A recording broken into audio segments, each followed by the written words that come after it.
இன்றைக்கு மத்தேயு சுவிசேஷத்துல மத்தேயு 19ஆம் அதிகாரத்தை படிக்க போறோம். இது எந்த பகுதியில வருகிறது? செயல்கள், டீட்ஸ். தலைப்பு என்ன?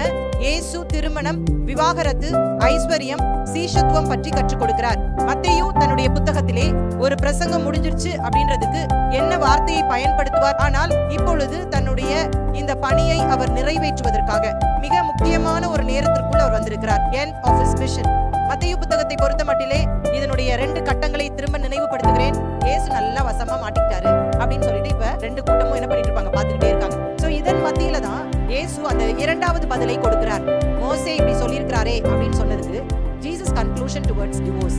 21ஆம் நூற்றாண்டில் வாழ்கிற கிறிஸ்தவர்கள் விவாகரத்து செய்யலாமா? திருமணங்களில் விரிசல் வரும்போது அதை எப்படி கிறிஸ்தவர்கள் கையாள வேண்டும்? இதுல இருந்து நான் மொத்தமா உங்களுக்கு கன்க்ளூட் பண்ணி ஒரு முடிவை சொல்றேன்.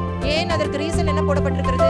அப்ப நான் உங்களுக்கு இன்னைக்கு ஆலோசனையா கொடுக்க போறேன். ஒருவேளை திருமணம் ஆகாமல் இந்த செய்தியை நீங்க கேட்டுட்டு இருந்தீங்கன்னா, பெற்றோர் உங்க பிள்ளைகளுக்கு திருமணம் பார்த்துட்டு இருக்கீங்கன்னா, இத ஒரு சிப்பா நீங்க பயன்படுத்திக்கோங்க. இதை விட்டுட்டு இங்க ஒரு பயங்கரமான முடிவை சீஷர்கள் எடுக்கிறாங்க. திருமணம் செய்து கொள்ளாதவர்கள், இவர்களை பற்றி 3 கேட்டகரியில சொல்றத பார்க்கணும். இதை தேவ ஒத்தாசையோடு கூட நம்ம என்ன செய்யணும்? இதை கடைபிடிக்க வேண்டும்.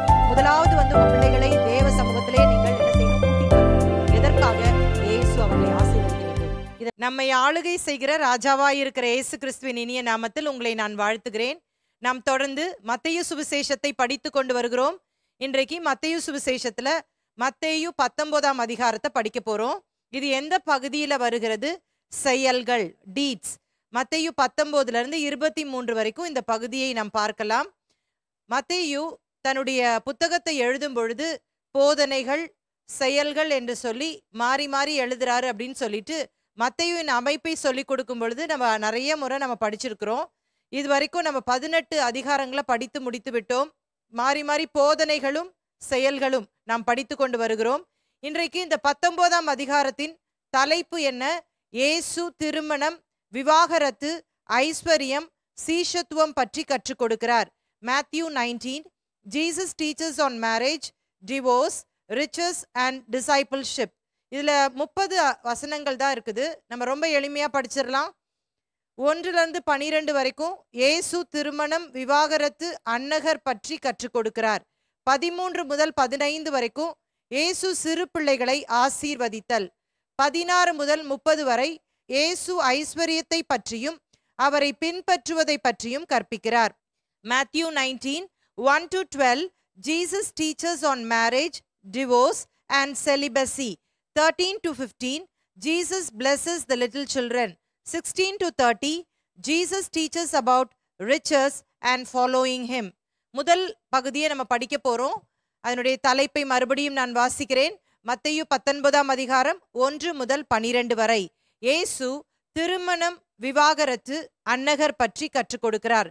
Jesus teaches on marriage, divorce and celibacy. வாசிக்கலாம். மத்தேயு 19ஆம் அதிகாரம் 1, 2 வசனம். இயேசு இந்த வசனங்களை சொல்லி முடித்த பின்பு அவர் கலிலேயாவை விட்டு யோர்தானுக்கு அக்கறையான யூதேயாவின் எல்லைகளில் வந்தார். திரளான ஜனங்கள் அவருக்கு பின் சென்றார்கள். அவ்விடத்தில் அவர்களை சொஸ்தமாக்கினார். மத்தேயு தன்னுடைய புத்தகத்திலே ஒரு பிரசங்கம் முடிஞ்சிருச்சு அப்படின்றதுக்கு என்ன வார்த்தையை பயன்படுத்துவார் என்று சொல்லி நான் சொல்லி கொடுத்திருக்கிறேன். சொல்லி முடித்த பின்பு, finished saying. நம்ம போன அதிகாரத்துல என்ன படிச்சோம்? Community discourse. அது முடிஞ்சிருச்சு அப்படின்றதற்கு அந்த டிரான்சிஷன் வருது, அந்த மாற்றம் வருகிறது என்பதற்கு அடையாளமாக மத்தேயு இந்த இடத்துல இயேசு இந்த வசனங்களை சொல்லி முடித்த பின்பு என்ற அந்த பதத்தை அவர் பயன்படுத்துகிறதை பார்க்கலாம். இப்ப இயேசுடைய ஊழியம் கலிலேயாவிலிருந்து யூதேயாவுக்கு போக போகிறது. இயேசு இந்த நாள் மட்டும் அதிகமாக அவர் எங்க ஊழியம் செஞ்சுட்டு இருந்தாரு அப்படின்னு சொன்னா, இஸ்ரவேலின் வடக்கு பகுதியான கலிலேயாவில தான் ஊழியம் செஞ்சுட்டு இருந்தாரு. இந்த மேப்ல பாருங்க, இயேசு பெரும்பாலான ஊழியத்தை கலிலேயா, அதை சுற்றி இருக்கிற பகுதிகளில் தான் ஊழியம் செஞ்சுட்டு இருந்தாரு. இப்ப முதன்முறையா யூதேயாக்கு போல அவர் அடிக்கடி போயிட்டு இருந்தார் தான். ஆனால் இப்பொழுது தன்னுடைய இந்த பணியை அவர் நிறைவேற்றுவதற்காக மிக முக்கியமான ஒரு நேரத்திற்குள் அவர் வந்திருக்கிறார். கிளைமேக்ஸ்ன்னு சொல்லலாம். End of his mission. இப்பொழுது தான் வந்ததான நோக்கத்தை நிறைவேற்றுவதற்காக அவர் கடைசியாக இந்த யூதேயாவுக்கு போகிறதை பார்க்கலாம். நான் உங்களுக்கு சொல்லி கொடுத்திருக்கிறேன், நம்முடைய வேதத்திலே 4 சுவிசேஷ புத்தகங்கள் இருக்கிறது. மத்தேயு, மார்க்கு, லூக்கா, யோவான். இதுல மத்தேயு, மார்க்கு, லூக்கா அப்படின்னு சொல்லும் பொழுது இது சினாப்டிக் காஸ்பல்ஸ் அல்லது இணையான சுவிசேஷங்கள் என்று சொல்லி உங்களுக்கு நான் சொல்லி கொடுத்திருக்கிறேன். சீயிங் டுகெதர், இணைத்து வைத்து பார்க்க வேண்டும். ஏனென்று சொன்னால் இதுல நிறைய ரெப்படிஷன் இருக்கும், நிறைய சம்பவங்கள் மறுபடியும் மறுபடியும் சொல்லப்பட்டிருக்கும். ஆகவே இதை நாம் இணைத்து பேரலா வச்சு படிக்கணும். ஆனால் யோவான் சுவிசேஷம் மட்டும் அது தனித்து இருக்கிறது என்று சொல்லி இதை விளக்கமாக நம்முடைய பாடங்களை நாம் படித்திருக்கிறோம். இயேசுடைய ஊழியங்கள் அப்படின்னு பார்க்கும் பொழுது இந்த 3 சுவிசேஷ புத்தகங்கள், அதாவது மத்தேயு, மார்க்கு, லூக்கா ஆகிய இந்த 3 சுவிசேஷ புத்தகங்களிலும் பெரும்பாலான ஊழியங்கள் இயேசு கலிலேயாவிலே செய்த காரியங்கள் தான் எழுதப்பட்டிருக்கிறது. ஆனா யோவான் சுவிசேஷத்துல மட்டும்தான் யூதேயாவில இயேசு செய்த அநேக காரியங்களை அவர் எழுதியிருக்கிறார். அதனால இந்த இடத்துல நம்ம பார்க்கிறோம், மத்தேயு எப்படி சொல்றாருன்னா கலிலேயாவை விட்டு. மத்தேயு புத்தகத்தை பொறுத்த மட்டிலே இதனுடைய 2 கட்டங்களை திரும்ப நினைவுபடுத்துகிறேன். மத்தேயு எப்படி எழுதுறாரு? 2.5 ஆண்டுகள் கலிலேயாவில் அந்த வடக்கு பகுதியிலே ஊழியங்கள், 6 மாதங்கள் அந்த தெற்கு பகுதியில் யூதேயாவிலே இயேசுவின் ஊழியத்தை எழுதுறாருல. அப்ப அதை தான் இங்க ஆண்டவர் செய்கிறதை மத்தேயு குறிப்பிடுகிறார். இப்ப கலிலேயாவை விட்டு அவர் யூதேயாவுக்கு போகிறார். அப்பொழுதும் திரளான ஜனங்கள் அவரை பின்பற்றினார்கள் என்பதை இங்கே குறிப்பிடுகிறதை பார்க்கலாம். இயேசு எங்க போனாலும் திரளான ஜனங்கள் பின்பற்றினார்கள் என்பதை தான் மத்தேயு இங்க சொல்றத பார்க்கலாம். நம்முடைய நிறைய பாடங்களை இதையும் நான் சொல்லி கொடுத்துருக்கிறேன். கலிலேயாவில் இயேசுவுக்கு அந்த அளவுக்கு எதிர்ப்பு இல்லை. நிறைய பேர் எதிர்த்தாங்க தான், ஆனா நிறைய பேர் அவரை பின்பற்றினாங்க.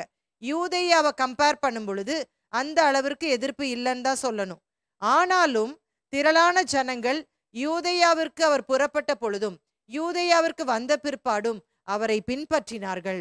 இயேசு எங்க போனாலும் அவருக்குன்னு ஒரு கூட்டம் இருக்கதான் செஞ்சது. பாருங்களேன், எத்தனையோ நபர்கள் அவரை எதிர்த்தாலும் அவருக்கென்று சொல்லி பின்பற்றுகிற ஜனங்கள் அன்றைக்கு இருந்தார்கள் என்பதை மத்தேயு குறிப்பிடுகிறதை பார்க்கலாம். அடுத்த வசனத்தை வாசிப்போம். மத்தேயு 19ஆம் அதிகாரம் 3ஆம் வசனம். அப்பொழுது பரிசேயர் அவரை சோதிக்க வேண்டும் என்று அவரிடத்தில் வந்து, புருஷனானவன் தன் மனைவியை எந்த முகாந்திரத்தினாலாகிலும் தள்ளி விடுவது நியாயமா என்று கேட்டார்கள். இந்த விவாகரத்து, இந்த டிவோர்ஸ் அப்படின்றது அன்றைக்கு யூத கலாச்சாரத்துல நிறைய முரண்பாடான கருத்துக்கள் இருந்துச்சு. ரொம்ப அதனால ஒரு கான்ட்ரவர்சிஸ் இருந்துச்சுன்னு சொல்லலாம்.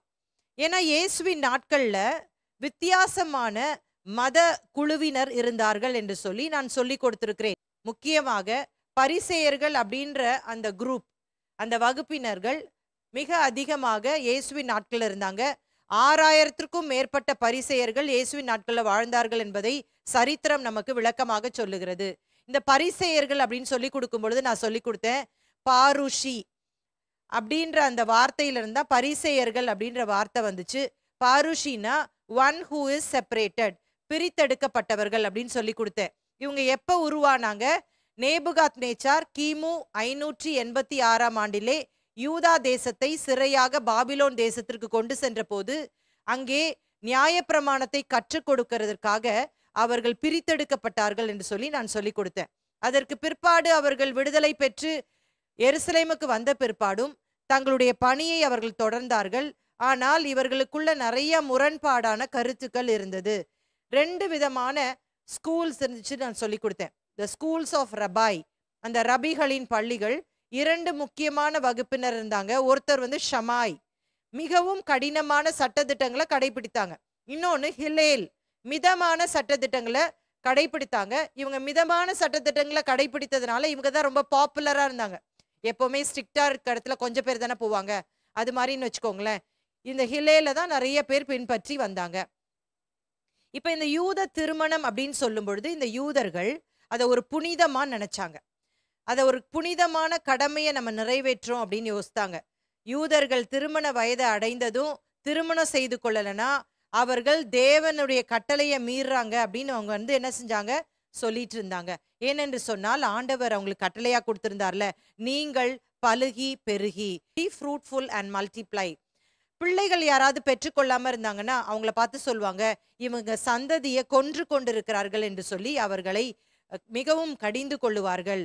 யூதர்களுக்கு திருமணத்தை குறித்த அதிகமான கனம் இருப்பினும் பெண்களை அவர்கள் தாழ்வாக பார்த்தார்கள். யூத சமுதாயத்துல பெண்களை ஒரு பொருளா நினைச்சாங்க, பெண்களை சொத்துக்களா நினைச்சாங்க, பெண்களை வீட்டு வேலைக்கென்று பயன்படுத்தினார்கள். அவர்களுக்கு எந்த ஒரு உரிமையும் கொடுக்கப்படாதிருந்தது. அவர்களுடைய தீர்மானங்கள் எடுக்கப்படவில்லை.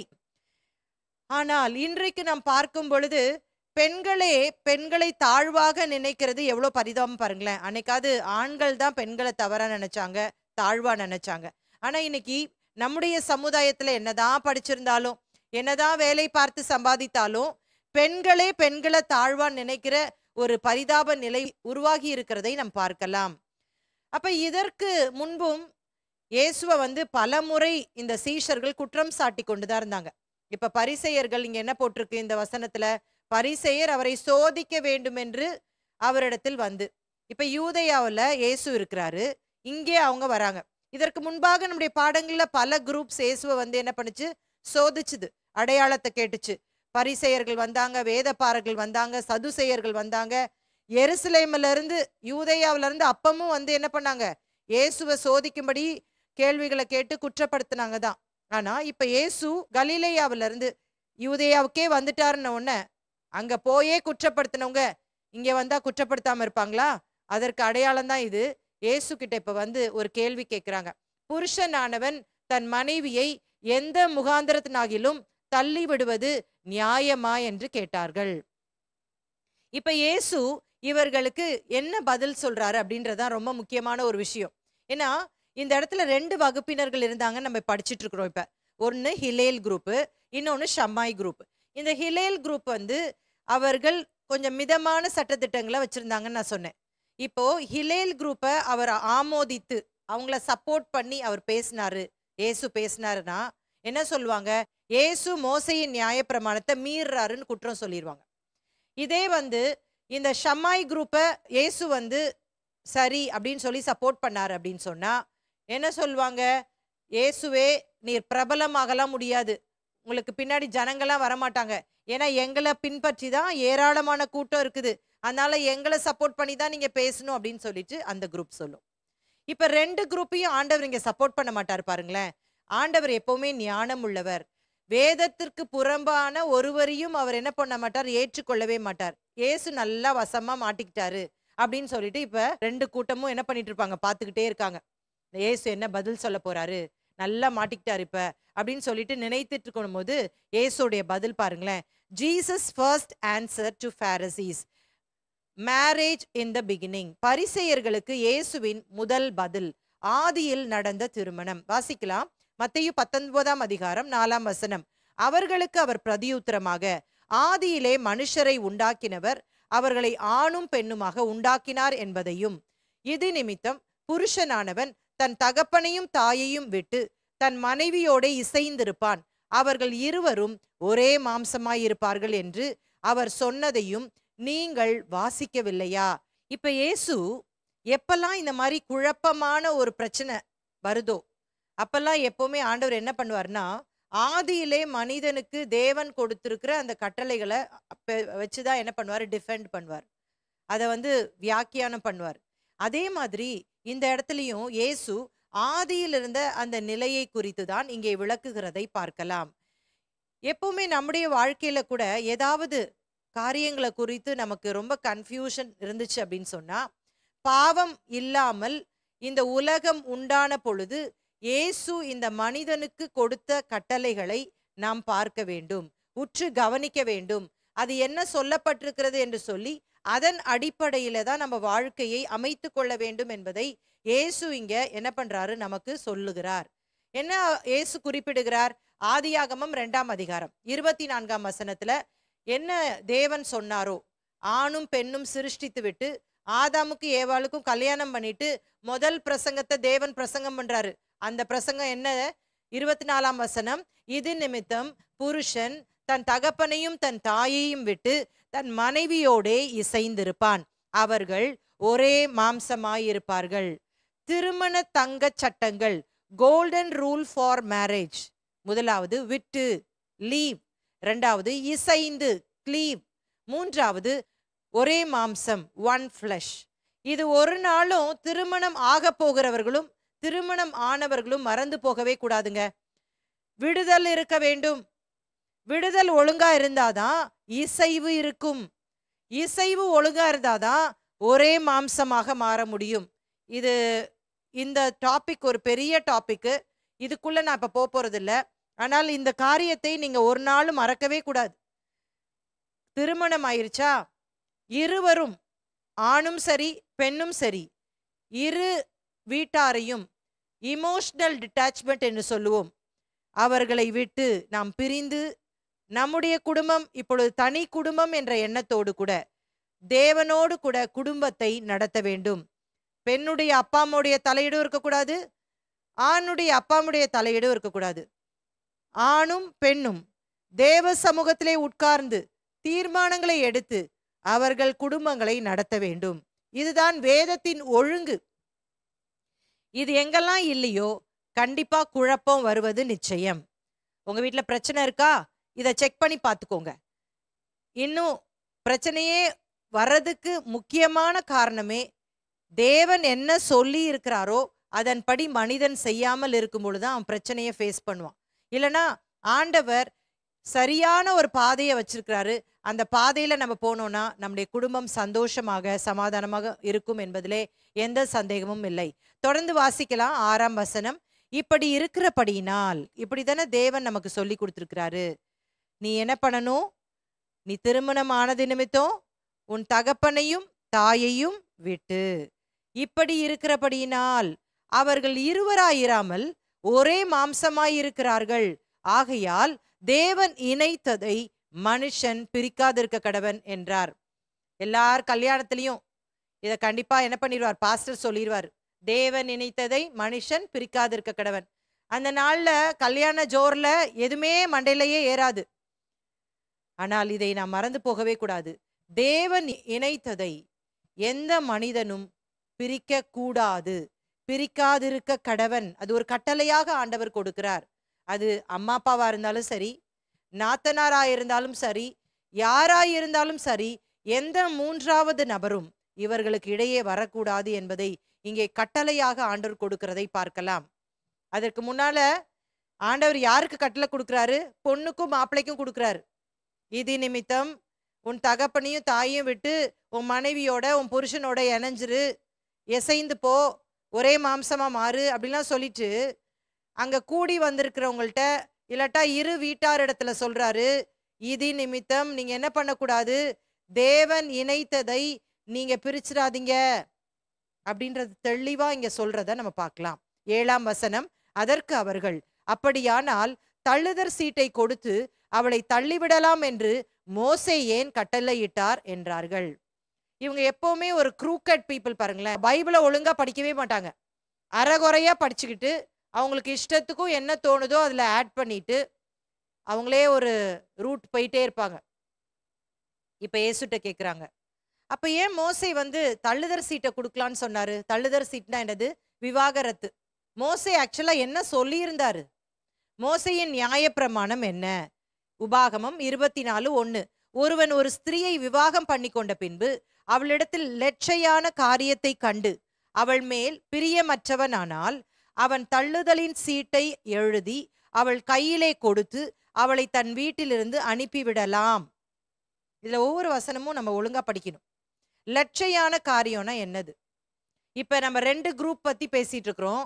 ஒன்னு ஷமாய் குரூப், இவங்க ஒரு லட்சையான காரியம்னு ஒன்று வச்சிருந்தாங்க. ஹிலேல் குரூப், இவங்க ஒரு லட்சையான காரியம்னு வச்சிருந்தாங்க. இந்த ஷமாய் குரூப் என்ன சொல்லியிருந்தாங்க தெரியுமா? வேசித்தனம், விபச்சாரம். அப்படியே மோசே என்ன சொன்னாரோ அதை அப்படியே எடுத்துக்கிட்டாங்க. ஆனா இந்த ஹிலேல் குரூப் நான் ஏற்கனவே சொன்ன மாதிரி நிறைய இவங்க என்ன பண்ணுவாங்க, வாய்மொழி சட்டங்களை உள்ள போட்டுட்டே இருப்பாங்க. அவங்களுக்கு என்னெல்லாம் வசதியா இருக்கோ எல்லாத்தையும் ஆட் பண்ணிப்பாங்க.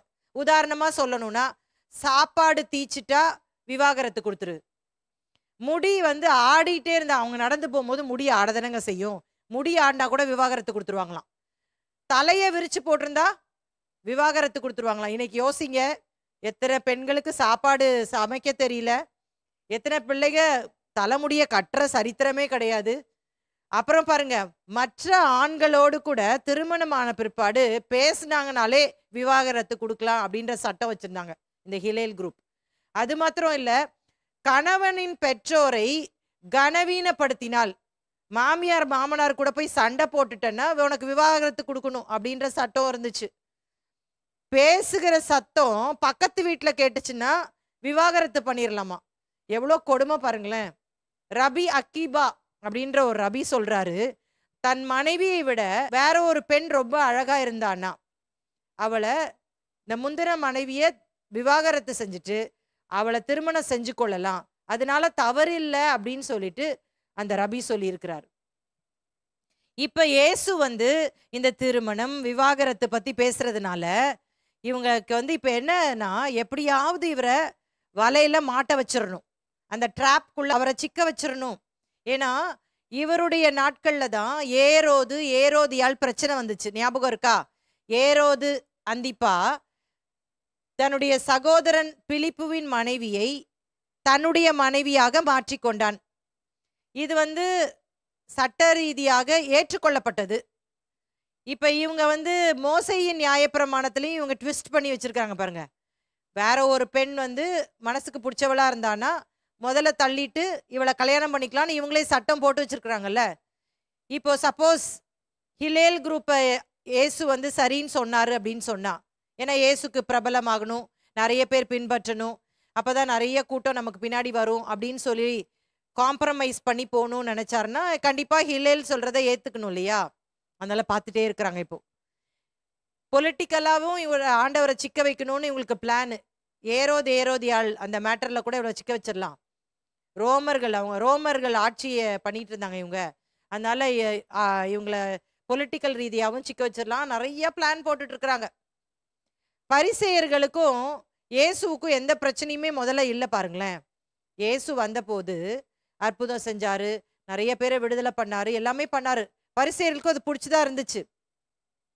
ஆனா என்னைக்கு இயேசு பாரமான சுமைகளாக ஜனங்கள் மேல ஏத்தி இருந்தத கடிந்து கொண்டாரோ அன்னைக்குதான் இயேசுவுக்கும் இவங்களுக்கும் டகஃபரே ஸ்டார்ட் ஆச்சு.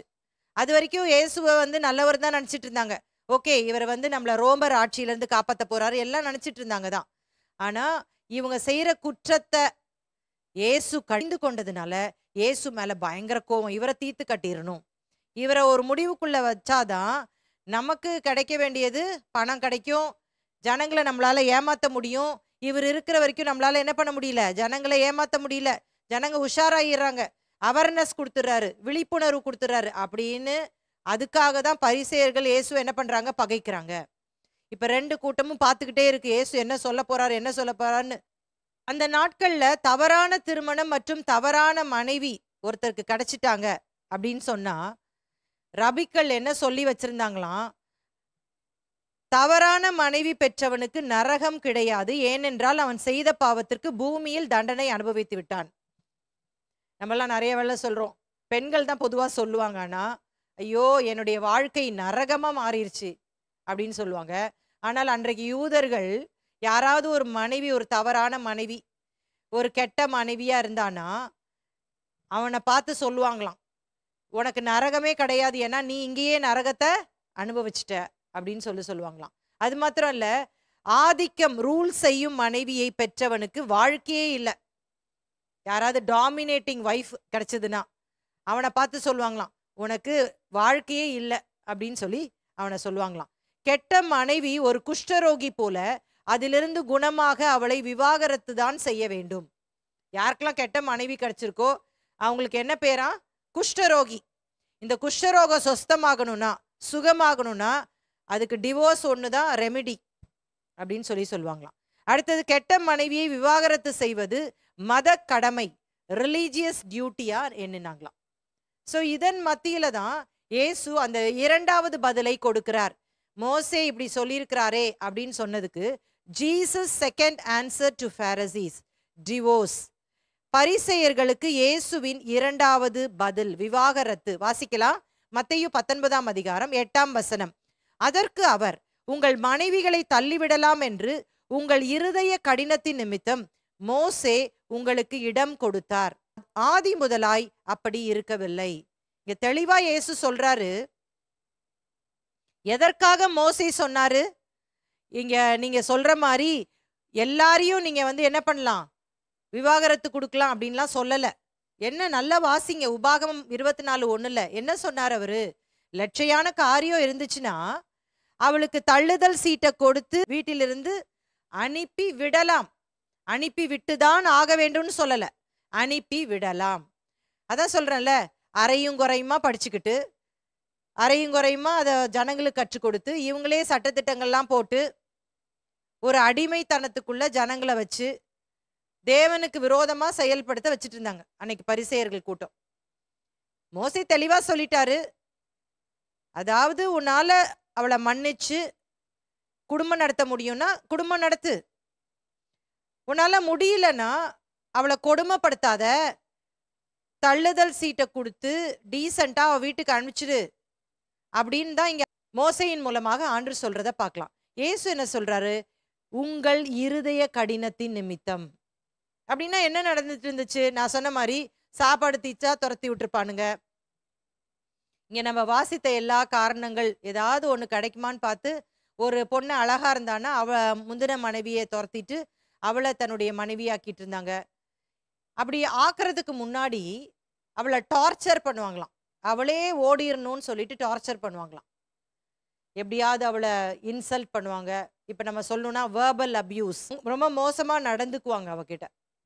அப்ப இப்படிலாம் நடந்துக்காத, அதை விட நீ என்ன செஞ்சிடலாம், டிவோர்ஸ் நோட்டீஸ் கொடுத்து அவளை வீட்டுக்கு டீசெண்டா அனுப்பிடு. யோசேப்பு அதை தானே செய்யறாரு. அவர் ஒரு நீதிமானா இருந்ததுனால அவர் என்ன செய்யறாரு, யோசிச்சுட்டு இருக்காரு.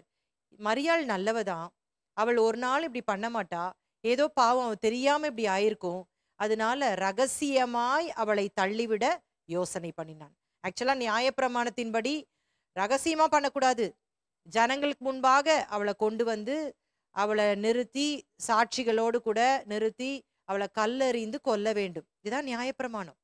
ஆனால் யோசேப்பு நீதிமானாய் இருந்ததுனால ரகசியமாய் தள்ளி விடுவதற்கு அவன் பிளான் பண்றான். அப்போ இந்த இடத்துல இயேசு சொல்றாரு, உங்கள் இருதய கடினத்தின் நிமித்தம். ஏன்னா புறஜாதிகள் கூட நான் சொல்லியிருக்கிறேன், அவங்க இந்த மாதிரி தன்னுடைய மனைவி மேல சந்தேகம் வந்துருச்சுன்னா என்ன பண்ணுவாங்களாம், ஐப்பிராத்து நதியில கொண்டு போய் நிறுத்தி அவளை எல்லார் முன்னாலையும் அந்த நதிக்குள்ள தள்ளி விட்டுருவாங்களாம். ஐப்பிராத்து நதியை கடவுளா நினைச்சிட்டு இருந்தாங்களாம். இவள் ஒரு உண்மையான பெண்மணியா இருந்தா அந்த ஐப்பிராத்து நதி, அந்த கடவுள் இவளை காப்பாற்றும். இல்லைன்னா எரிகிற எண்ணெயில தூக்கி போட்டாங்களாம். கொடுமையான காரியங்களை அந்த மனைவிக்கு நிகழ்த்தி இருக்கிறார்கள். அதனால இயேசு சொல்றாரு, இருதய கடினத்து நிமித்தம் தான் மோசே என்ன பண்றாரு, உங்களுக்கு இப்படிப்பட்ட ஒரு சட்டத்தை கொடுத்தாரே தவிர ஆதி முதலாக தேவன் மனுஷனை உண்டாக்கின பொழுது ஒருவனுக்கு ஒருத்தி அப்படின்னு தான் உண்டாக்குனாரு. நீங்க நினைக்கிற மாதிரி பல மனைவிகளை மாற்றிக்கொள்ள முடியாது என்பதை தெளிவாக ஆண்டவர் சொல்லுகிறதை பார்க்கலாம். ஜீசஸ் கன்க்ளூஷன் டுவர்ட்ஸ் டிவோர்ஸ், விவாகரத்து குறித்து இயேசுவின் முடிவு வாசிக்கலாம். மத்தேயு 19:9. ஆதலால் எவனாகிலும் தன் மனைவி வேசித்தனம் செய்ததின் நிமித்தமே அன்றி அவளை தள்ளிவிட்டு வேறொருத்தியை விவாகம் பண்ணினால் அவன் விபச்சாரம் செய்கிறவனாய் இருப்பான். தள்ளிவிடப்பட்டவளை விவாகம் பண்ணுகிறவனும் விபச்சாரம் செய்கிறவனாய் இருப்பான் என்று உங்களுக்கு சொல்லுகிறேன் என்றார். Jesus permitted divorce for only one reason, sexual immorality. ஒரே ஒரு காரணத்திற்காக இயேசு விவாகரத்தை அனுமதித்தார், அது வேசித்தனம். இப்ப இன்னைக்கு இதை வாசிக்கும் பொழுது நமக்கெல்லாம் ஒரு கேள்வி வரும், 21ஆம் நூற்றாண்டில் வாழ்கிற கிறிஸ்தவர்கள் விவாகரத்து செய்யலாமா? திருமணங்களில் விரிசல் வரும்போது அதை எப்படி கிறிஸ்தவர்கள் கையாள வேண்டும்? இந்த ரெண்டு கேள்வி நமக்கு வருகிறது இல்லையா? ஏன்னா இன்னைக்கு நிறைய கிறிஸ்தவர்கள் டிவோர்ஸ்ன்றது ரொம்ப காமன் ஆயிடுச்சு. ஈவன் ஊழியக்காரர்கள் கூட இந்த விவாகரத்து செய்து வேறொரு மனைவியை அவள் உயிரோடு இருக்கும் பொழுது திருமணம் செய்கிறார்கள். இது வேதத்தின்படி சரியா அப்படின்றத நம்ம இப்ப படிக்க போறோம். திருமணத்தை குறித்த பவுலின் ஆலோசனைகள் இதற்கு மிகுந்த பிரயோஜனமா இருக்கும். ஆகவே நீங்கள் நிதானமாக 1 கொரிந்தியர் 7ஆம் அதிகாரத்தை முழுவதுமா படிங்க. ஒரு சில வசனங்களை நான் படிக்கிறேன். 1 கொரிந்தியர் 7ஆம் அதிகாரம் 6 முதல் 11 வரை. இதை நான் கட்டளையாக சொல்லாமல் யோசனையாக சொல்லுகிறேன். எல்லா மனுஷரும் என்னை போலவே இருக்க விரும்புகிறேன். ஆகிலும் அவனவனுக்கு தேவனால் அருளப்பட்ட அவனவனுக்குரிய வரம் உண்டு. அது ஒருவனுக்கு ஒரு விதமாயும் மற்றொருவனுக்கு வேறு விதமாயும் இருக்கிறது. விவாகம் இல்லாதவர்களையும் கைம்பெண்களையும் குறித்து நான் சொல்லுகிறது என்னவென்றால், அவர்கள் என்னை போல் இருந்துவிட்டால் அவர்களுக்கு நலமாயிருக்கும். ஆகிலும் அவர்கள் விரத்தராய் இருக்கக்கூடாதிருந்தால் விவாகம் பண்ண கடவர்கள். வேகிறதை பார்க்கிலும் விவாகம் பண்ணுகிறது நல்லது. விவாகம் பண்ணி கொண்டவர்களுக்கு நான் அல்ல, கர்த்தரே கட்டளையிடுகிறதாவது, மனைவியானவள் தன் புருஷனை விட்டு பிரிந்து போகக்கூடாது. பிரிந்து போனால் அவள் விவாகம் இல்லாதிருக்க கடவள், அல்லது புருஷனோடே ஒப்புரவாக கடவள். புருஷனும் தன் மனைவியை தள்ளிவிடக்கூடாது. இதுல இருந்து நான் மொத்தமா உங்களுக்கு கன்க்ளூட் பண்ணி ஒரு முடிவை சொல்றேன். திருமணமானவர்கள் 21ஆம் நூற்றாண்டுல வாழ்ந்தாலும் வேத ஒழுங்கின்படி ஆண்டவர் என்ன சொல்லியிருக்கிறாரு? பிரிந்து போக கூடாது. ஏன்? அதற்கு ரீசன் என்ன போடப்பட்டிருக்கிறது? தேவன் இணைத்திருக்கிறார்.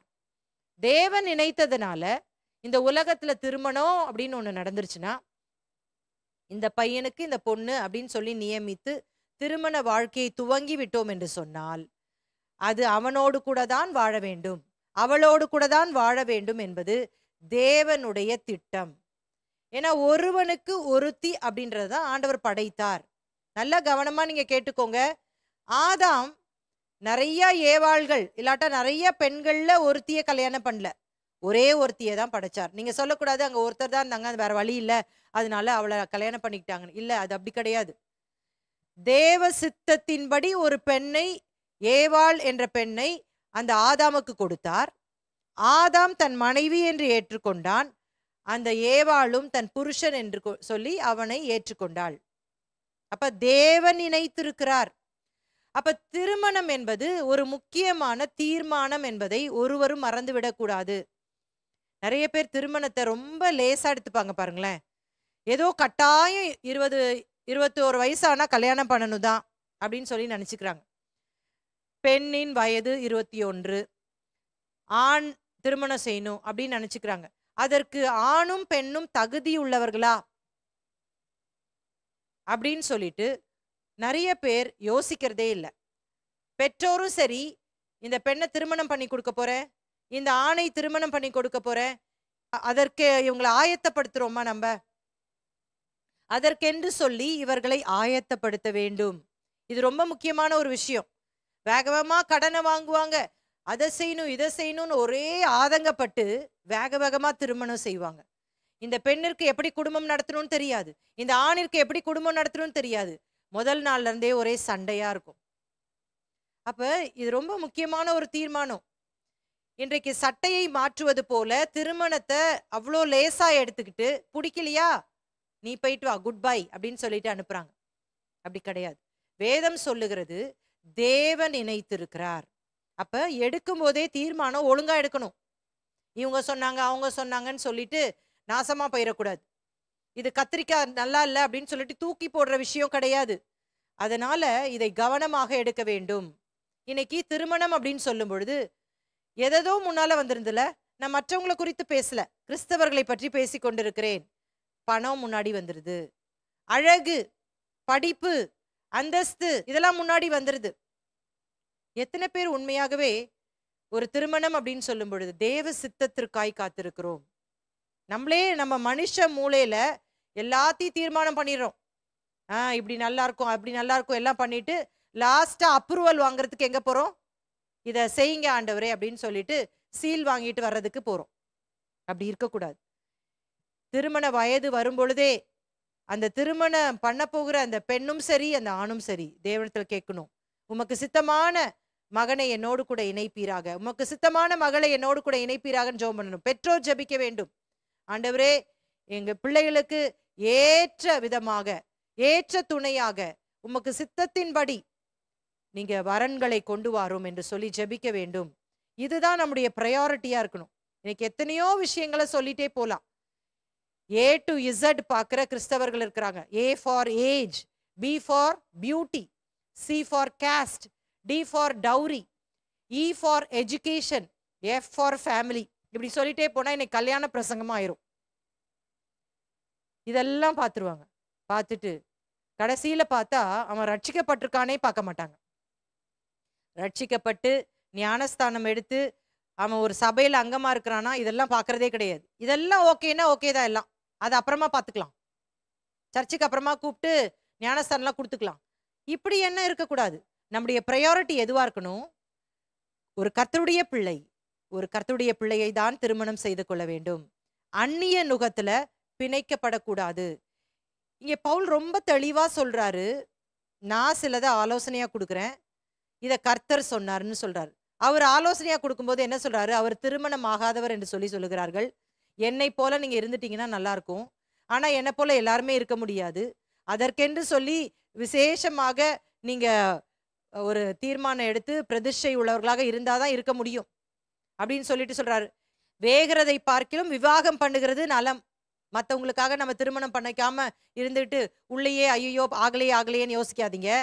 அதோட பெட்டர் நீங்க திருமணம் பண்ணிக்கோங்க அப்படின்னு சொல்லி இங்க தெளிவா சொல்லிட்டு, தேவன் என்ன கட்டளையிட்டு இருக்காரோ, தேவன் சொல்லியிருக்கிறாரு நீங்க பிரிந்து போகக்கூடாதுன்னு சொல்லியிருக்கிறாரு அப்படிங்கிறத இங்க தெளிவா சொல்றத நம்ம பார்க்கலாம்.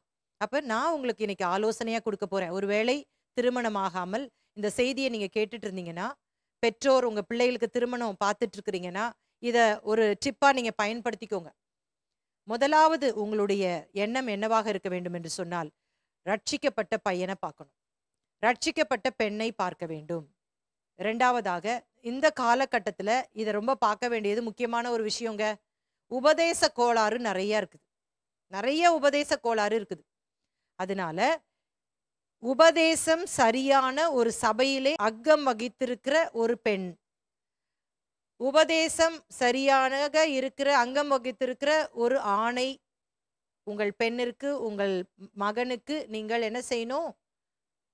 வாழ்க்கை துணையாக தேர்ந்தெடுக்க வேண்டும். ரொம்ப கவனமாக இருக்கணும். இல்லைன்னா இதுலயும் பெரிய சிக்கல். டாக்டர் வைஸ் பிரச்சனையா வந்துச்சுன்னா ரொம்ப கஷ்டம். அதோட ரட்சிக்கப்படாதவனே பண்ணிடலாம்.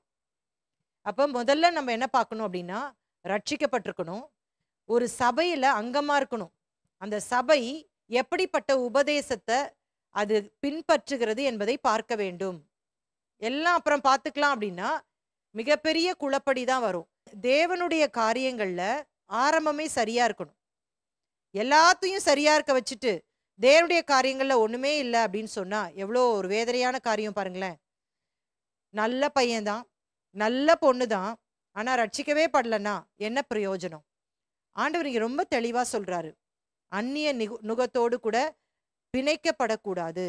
ஒரு விசுவாசி ஒரு விசுவாசியை தான் திருமணம் செய்யணும் அப்படின்னு சொல்லும் பொழுது, என் விசுவாசத்துல நான் எதை விசுவாசிக்கிறேனோ, எந்த சுவிசேஷத்தை கேட்டு நான் விசுவாசிச்சனோ, அதே உபதேசத்துல நான் திருமணம் பண்ண போறவங்களும் அதே இதுல இருந்தா மட்டும்தான் பிரச்சனை வராம இருக்கும்.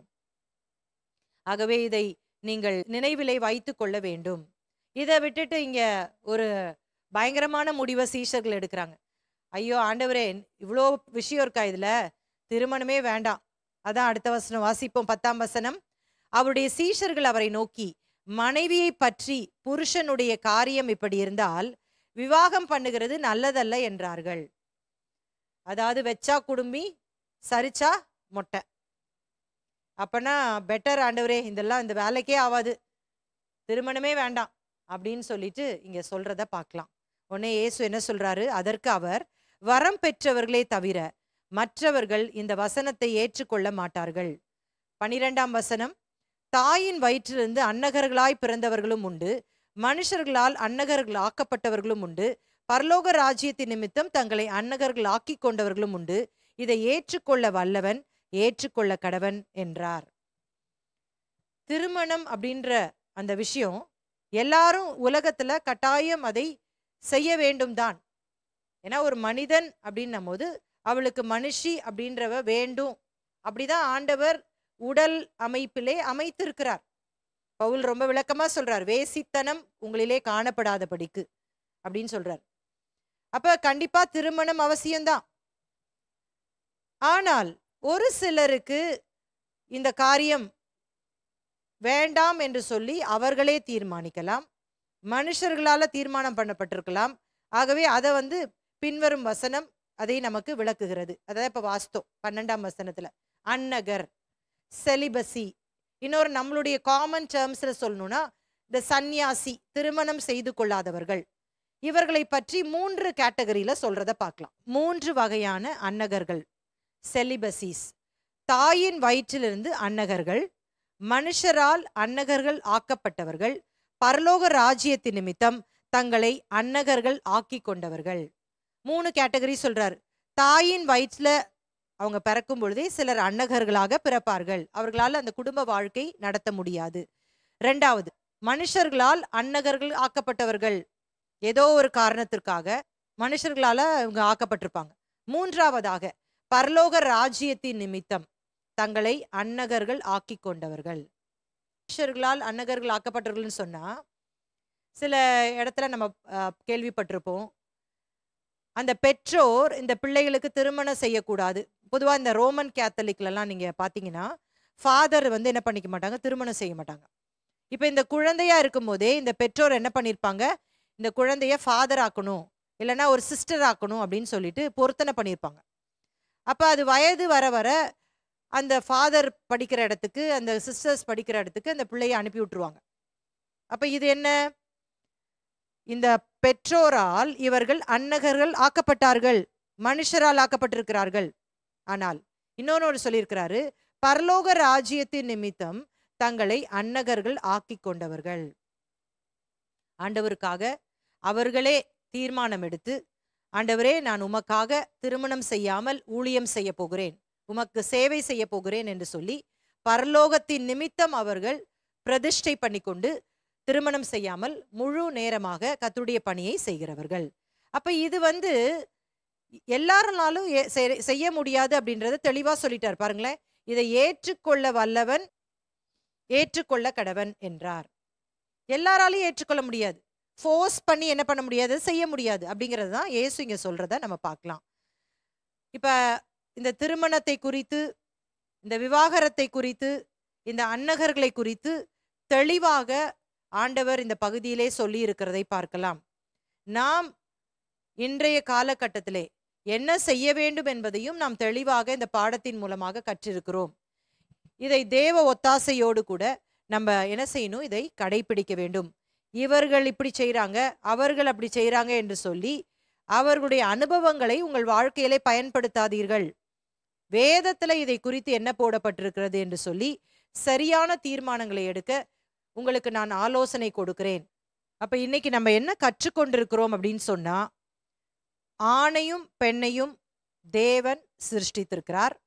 அவனை சிருஷ்டித்து அவனுக்கு கட்டளையாக என்ன சொல்லியிருக்கிறாரு, நீ திருமணம் பண்ண பிற்பாடு நீ உன்னுடைய தகப்பன் வீட்டை விட்டு உன்னுடைய மனைவியோட இசைந்திருக்க வேண்டும். அப்பொழுதுதான் உங்களுக்கு ஒரே சிந்தை வரும். இல்லைன்னா இவங்க ஆலோசனை அவங்க ஆலோசனை கேட்டு ஃபுல்லா கன்ஃபியூஷன் தான் வரும். அதனால நீங்க என்ன பண்ணணும், உங்களுடைய குடும்பத்தை நீங்கள் தான் நடத்த வேண்டும் என்பதை ஆண்டவர் சொல்லி இருக்கிறாரு. எப்படி குடும்பம் நடத்த வேண்டும் என்பதை இந்த பாடத்துல நம்ம படிக்க போறதில்ல, அது வேறு பாடங்களை நம்ம படிக்கலாம். அடுத்தது, நீங்க இணைக்கப்பட்டாச்சு, நீங்கள் என்ன பண்ணணும், மனுஷர் நிமித்தம் நீங்கள் பிரிந்து போகக்கூடாது. தேவன் இணைத்ததை மனுஷர்கள் பிரிக்கக்கூடாது என்று சொல்லி திருமணம் பண்ணி சுற்றி இருக்கிற அவர்களுடைய உறவினர்களுக்கு, அந்த சமுதாயத்தினருக்கு ஆண்டவர் சொல்றாரு, மனுஷன் என்ன பண்ணாதீங்க, நீங்க பிரிக்காதீங்க. அப்ப மனுஷர்கள் என்ன செய்யக்கூடாது, அவர்களுடைய வாழ்க்கையிலே தலையிடக்கூடாது என்பதுதான் அதற்கு அர்த்தம். ஆனால் எந்த காரணத்திற்காக நீங்கள் டிவோர்ஸ் பண்ணலாம், விவாகரத்து செய்யலாம் அப்படின்னு சொன்னா, செக்ஷுவல் இம்மொராலிட்டி, வேசித்தனம், விபச்சாரம். அதை விட்டுட்டு பணம் ஒழுங்கா கிடைக்கல, டௌரி இந்த பொண்ணு கொண்டு வரல, எனக்கு இந்த பிரச்சனை அந்த பிரச்சனை, அவங்க அம்மா அப்பா சரியில்லை, இவங்க அம்மா அப்பா சரியில்லை அப்படின்ற காரணத்திற்காக என்ன பண்ணக்கூடாது, அந்த திருமணத்தை நம்ம பிரேக் பண்ணக்கூடாது அப்படின்றத தெளிவா ஆண்டவர் சொல்றாரு. பவுல் இந்த இடத்துல இன்னொரு ஆலோசனையும் கொடுக்கிறார் பாருங்களேன். பிரிந்து போனால், இல்ல உங்களால ஒத்தே போக முடியல, காரணமா பண பிரச்சனை வருது, நீ நிறைய கொடுக்கல, நீ எடுத்துட்டு வரல, உங்க அம்மா அப்பாட்ட போய் கேளு அப்படின்னு சொல்லி எக்ஸ்ட்ரீம்ல அடிக்கிறாங்க, வீட்டை விட்டு துரத்துறாங்க, இந்த மாதிரி விஷயங்கள்லாம் நடக்குதுன்னு வச்சுக்கோங்களேன். அந்த டைம்ல எத்தனை நாள் அடி வாங்கிட்டே இருக்கிறது, இல்லாட்டா நம்மை கொல்லுகிற அளவுக்கு முயற்சி பண்றாங்க அப்படின்னு சொன்னா, உயிர் ரொம்ப முக்கியம் இல்லையா, ஒரே ஒரு வாழ்க்கை. அதனால என்ன பண்ணலாம் அப்படின்னு பவுல் இங்க சொல்றாரு, பிரிந்து போனால் அவள் விவாகம் இல்லாதிருக்க கடவள், அல்லது புருஷனோடே ஒப்புரவாக்கப்பட கடவள். புருஷனும் தன் மனைவியை தள்ளிவிடக் கூடாது. என்ன ஆலோசனை கொடுக்கிறாரு? பிரிந்தே போகக்கூடாது. பிரிவினை வரும் பொழுது ஒருத்தருக்கு ஒருத்தர் மன்னிப்பு கேட்டு பேசி ஒப்புரவாயிருங்க. இல்ல, முடியவே முடியாது, வாழ்க்கை நடத்துறது சாத்தியமே இல்லை, என் உயிருக்கே ஆபத்து அப்படின்னு நீங்க நினைக்கும் பொழுது நீங்க என்ன பண்ணணும்? பிரிந்து போங்க. தள்ளுதல் சீட்டை கொடுக்குறீங்களோ என்னமோ பிரிந்து போங்க. ஆனால் மறுபடியும் இன்னொரு திருமணம் செய்யக்கூடாதுன்றார். மறுமணம் செய்யக்கூடாது. அதாவது மறுமணம் எப்ப செய்து கொள்ளலாம் என்று சொன்னால், புருஷன் இறந்த பிற்பாடோ மனைவி இறந்த பிற்பாடோ தான் செய்ய வேண்டும் என்று சொல்லி வேதம் தெளிவாக சொல்லுகிறது. அதை விட்டுட்டு புருஷன் உயிரோடு இருக்கும் பொழுதே பிரச்சனையில பிரிந்தாலோ, மனைவி உயிரோடு இருக்கும் பொழுது பிரச்சனையில பிரிந்தாலோ என்ன பண்ணக்கூடாது? விவாகம் செய்யக்கூடாது என்பதை இங்கே பவுல் சொல்லுகிறதை பார்க்கலாம். அப்ப இன்னைக்கு இவங்க செய்றாங்களே அவங்க செய்றாங்களே என்று சொல்லி நம்ம அதை எடுத்துக்கொண்டு நம்முடைய வாழ்க்கையில அதை செய்யக்கூடாது. தனியா இருக்க, தேவ பலத்தோடு வாழ ஆண்டுடைய சமூகத்தை நாட வேண்டும். அவ்வளவுதான். அப்ப நான் தெளிவா இந்த நாளிலே உங்களுக்கு சொல்லி கொடுத்து விட்டேன். திருமணம்னா எப்படி இருக்கணும், விவாகரத்து அப்படின்னா எப்ப பண்ணலாம், அன்னகர்கள்னா என்ன அப்படிங்கிறத விளக்கமாக இந்த நாளிலே நம்ம படித்திருக்கிறோம். இந்த காரியங்களை நாம் சந்திக்கும் பொழுது அந்த சூழ்நிலைகளிலே கர்த்தர் நமக்கு நிச்சயமாய் உதவி செய்யும்படியாக ஆண்டுடைய வார்த்தையை நீங்கள் பின்பற்ற வேண்டும். ஆண்டவரை சார்ந்து வாழ வேண்டும். அடுத்த பகுதிக்கு நம்ம போயிடலாம். அடுத்த பகுதி என்ன போடப்பட்டிருக்கிறது? மத்தேயு சுவிசேஷம் 19ஆம் அதிகாரம் 13 15 வரைக்கும். இயேசு சிறு பிள்ளைகளை ஆசீர்வதித்தல். Jesus blesses the little children. வாசிக்கலாம். மத்தேயு 19ஆம் அதிகாரம் 13 14. அப்பொழுது சிறு பிள்ளைகளின் மேல் அவர் கைகளை வைத்து ஜெபம் பண்ணும்படிக்கு அவர்களை அவரிடத்தில் கொண்டு வந்தார்கள். கொண்டு வந்தவர்களை சீஷர்கள் அதட்டினார்கள். இயேசுவோ, சிறு பிள்ளைகளை என்னிடத்தில் வருகிறதற்கு இடம் கொடுங்கள், அவர்களை தடை பண்ணாதிருங்கள், பரலோக ராஜ்யம் அப்படிப்பட்டவர்களுடையது என்று சொல்லி அவர்கள் மேல் கைகளை வைத்து பின்பு அவ்விடம் விட்டு புறப்பட்டு போனார். இப்ப என்ன நடக்குது? இயேசு இதை பத்தி எல்லாம் சொல்லிட்டார். பரிசேயர் வந்து குற்றம் சாட்டுற மாதிரி, சோதிக்கிற மாதிரி இயேசுட்ட இதை பத்தி எல்லாம் கேட்டாங்க. விளக்கமா சொல்லிட்டார். இப்போ பெற்றோர்கள் சிறு பிள்ளைகளை இயேசுட்ட கூட்டிட்டு வராங்க. எதுக்காக கூட்டிட்டு வராங்க? இயேசு தங்களுடைய பிள்ளைகளை ஆசீர்வதிக்கணும்னு கூட்டிட்டு வராங்க. யூத கலாச்சாரத்துல கைகளை வைத்து அப்படின்னு சொன்னா என்ன அர்த்தம்? ஆசீர்வதிக்க அப்படின்னு அர்த்தம். ஆசீர்வதித்தல். அதுதான் இங்க கைகளை வைத்து அப்படின்ற அந்த வார்த்தை பயன்படுத்தப்பட்டிருக்கு.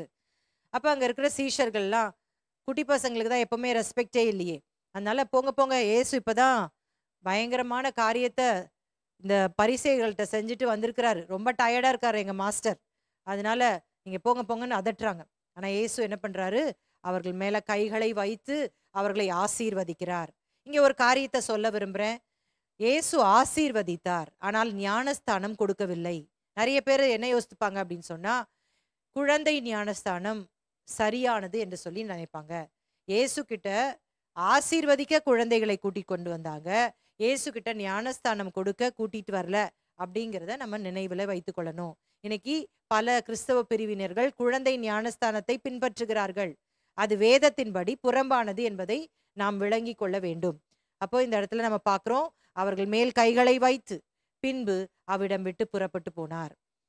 இன்றைக்கு நம்ம 2 பகுதியை நம்ம பார்த்திருக்கிறோம். ஒன்று, இந்த பரிசேயர்கள் இயேசுவை சோதிக்க வரும் பொழுது அவர்கள் கேட்டதான புருஷன் மனைவியை தள்ளிவிடலாமா அப்படின்ற அந்த கேள்விக்கு அந்த பதிலை இயேசு 2 வகையிலே அவர் கொடுத்ததை பார்க்கலாம். ஆதியிலே இருந்த மனிதன் எப்படி சிருஷ்டிக்கப்பட்டான், அதற்கு பிற்பாடு மோசே எதனால் அவர் தள்ளுதற் சீட்டை கொடுக்கலாம் என்று சொல்லி இருந்தார். இந்த காலகட்டத்திலே நாம் என்ன செய்ய வேண்டும் என்பதை விளக்கமாக நம்ம படித்தோம். அது மாத்திரமல்ல, அன்னகர்கள் யாரெல்லாம் திருமணம் செய்து கொள்ளாமல் இருக்கலாம் அப்படின்னா அது அவரவருடைய இஷ்டம். ஒன்று, தாயின் வயிற்றிலிருந்தே அதற்குரிய தகுதி இல்லாமல் பிறப்பவர்கள். 2வதாக மனுஷர்களால அன்னகர்கள் ஆக்கப்பட்டவர்கள். 3வதாக பரலோகத்தின் நிமித்தம் பிரதிஷ்டை செய்யப்பட்டவர்கள். இது அவரவர் யாராலாம் ஏற்றுக்கொள்ள முடியுமோ அவங்க மட்டும் ஏற்றுக்கொள்ளுங்க. வேகிறதை பார்க்கிலும் விவாகம் பண்ணுகிறது நல்லது என்று சொல்லி பவுல் விளக்கமா சொல்லியிருக்கிறார். அது மாத்திரமல்ல, இந்த கடைசி பகுதியில இயேசு சிறு பிள்ளைகளை நேசிக்கிறார். எப்பொழுதுமே சிறு பிள்ளைகளை நாம் தேவ சமூகத்துக்கு கூட்டிட்டு வரணும். குழந்தை அழுதுன்னு சர்ச்சைக்கு கூட்டு வராமல் இருந்துடக்கூடாது. குழந்தை அழுது அப்படின்னு சொல்லிட்டு அதை ஆண்டவருக்கு என்று சொல்லி வளர்க்காம விட்டுறக்கூடாது. அது வளர்ந்த பிறகு தெரியும்னு சொல்லக்கூடாது. குழந்தைகளை நாம் தேவன் சமூகத்துல கட்டாயம் கூட்டி கொண்டு வர வேண்டும். என்னுடைய தாயிட்டிருந்து நான் கற்றுக்கொண்ட விஷயம் என்ன அப்படின்னா, நாங்கள் சிறு பிள்ளைகளாக இருக்கும் பொழுதே என் தாய் முதலாவது வரிசையில தான் சபையில உட்காருவாங்க. அதை நான் பின்பற்றினேன். என்னுடைய பிள்ளைகள் சிறியவர்களாக இருக்கும் பொழுது முதல் வரிசையில தான் என் பிள்ளைகளை வைத்து கொண்டு நான் உட்கார்வேன். ஒருவேளை தாய்மார்கள் பார்த்துட்டு இருந்தீங்கன்னா அதை நீங்களும் செய்ய வேண்டும். முதலாவது உங்க பிள்ளைகளை தேவ சமூகத்திலே நீங்கள் என்ன செய்யணும்? கூட்டிட்டு வரணும். எதற்காக? இயேசு அவர்களை ஆசீர்வதிக்க வேண்டும். இதை நம்ம இங்க மறந்துடக்கூடாது. இந்த வசனங்களை நீங்கள் மறுபடியும் தியானியுங்கள். கர்த்தர் நிச்சயமாக இந்த வசனங்கள் மூலமாக நம்மோடு கூட பேசுவாராக. கண்களை மூடி நம்ம ஜெபிக்கலாமா? அன்பும் இரக்கமுள்ள நல்ல தகப்பனே, இந்த மாலை வேளைக்காக ஸ்தோத்திரம். எங்களோடு பேசினுடைய வார்த்தைகளுக்காக நன்றி ஆண்டவரே. தொடர்ந்து இந்த வார்த்தைகள் கிரியை செய்யட்டும். இதை நாங்கள் விட்டுவிடாமல் எங்கள் வாழ்க்கையிலே வருகிற சூழ்நிலையில பயன்படுத்த கிருபை தாரும். உமக்கே எல்லா மகிமையும் செலுத்துகிறோம். இயேசுவின் மூலம் ஜெபம் கேளும் நல்ல பிதாவே, ஆமென்.